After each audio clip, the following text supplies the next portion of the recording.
So let's go to the next problem. And this is actually the biggest problem, I think, when it comes to transitioning out of your business. And this is really true in this industry because we're so attached to our clients, is the what's next question. What's next in our life? This particular industry I really like because you can work till you're 80, 85 years old and do it very nicely.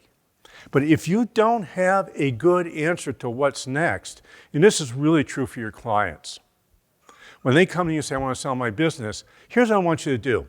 I said, here's your first task. You are going to take a week off. You are not going on vacation. You are not going on a trip. You are going to stay home with your spouse, and you are not going to call your office. How many people do you think are successful for the first try? Pretty close to zero. And then we have stage 2. Stage 2 is we do the same thing, except now we do it for 2 weeks.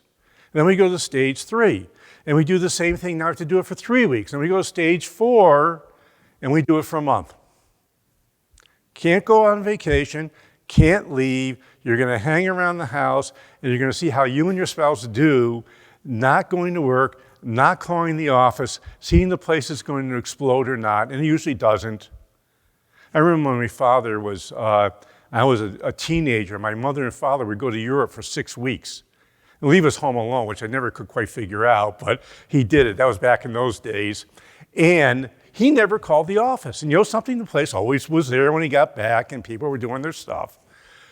Most business owners think they're way too important in their business when they really are, especially in the blue collar world. In this world, we could go away for 6 weeks probably, but we might have to have a phone call or two in between. So that's number 2. The what's next question is the one that stops most M&A transactions. The owner gets to the precipice, they look at it and they say, I don't like what I'm seeing. I don't think I want to sell my business yet. And they keep going on and keep going on and keep going on. So it's important to start learning that what's next question, unless you want to work to 85 or 90, and there is absolutely nothing wrong with that.